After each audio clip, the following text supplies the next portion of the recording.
Why learning English feels hard and how to make it easier. Hello, and welcome to today's episode of English Unlocked.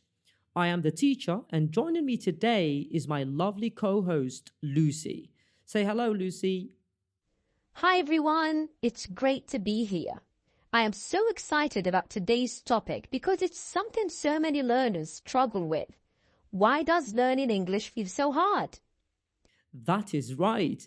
If you've ever felt like English is just too confusing, or if you've wondered why it doesn't seem to click as easily as you'd hoped, this episode is for you.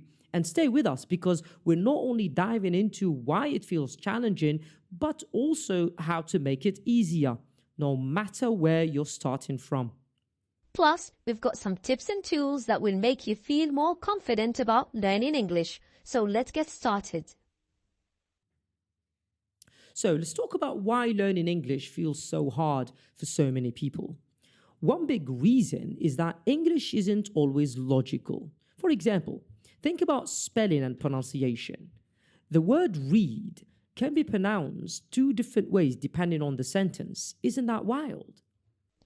Oh, absolutely. I hear this one all the time. Learners will ask, why isn't English spelt the same way it sounds? And honestly, I get it. It's frustrating. Exactly. English borrows words from so many languages French, German, Latin, and that's why the rules aren't always consistent. Another challenge is grammar.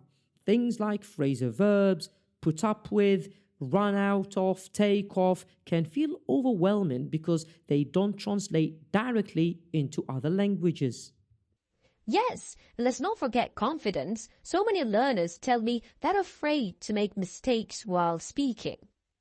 Totally. And that fear can hold you back because you're so focused on perfection that you forget the goal, which is communication. But don't worry, Lucy, we're going to tackle all these challenges today. All right, now that we've talked about the challenges, let's get to the good part. How to make learning English easier and, dare I say, even fun. Yes, please. I need these tips too. First, focus on communicating, not being perfect. Think about how toddlers learn their first language. They don't start by studying grammar books. They make mistakes, and that's okay. You're not aiming for perfect English, just effective English. So you're saying learners should just start speaking even if they make mistakes? Exactly. Speak as much as you can.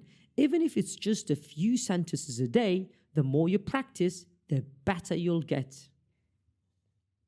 Next, use tools that make learning easier. For example, apps. There are so many applications on the internet that can help you build vocabulary. And for listening practice, watch English shows or YouTube videos with subtitles. I love that idea. And if learners are watching this podcast, they are already on the right track. Exactly. And don't forget, podcasts and audiobooks. Listening to a natural conversation is one of the best ways to improve your comprehension and pronunciation.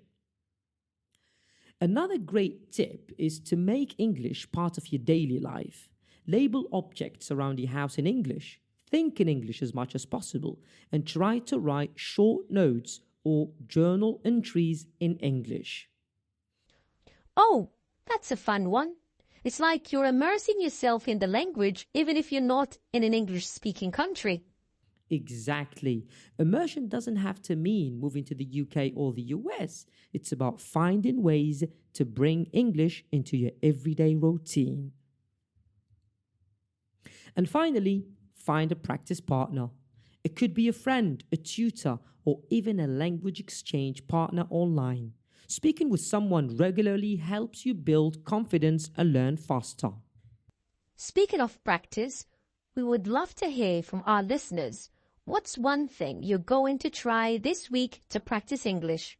Yes, let us know in the comments or send us a message. Before we go, remember this. Learning English is a journey, not a race. It's okay to make mistakes that are part of the process. The key is to keep going and enjoy the ride. Exactly. And don't forget, you're not alone. We are here to help you every step of the way. Thanks so much for joining us today. If you enjoyed this episode, don't forget to like, subscribe, and share it with your friends who are learning English. And we will see you next time on English Unlocked. Bye for now.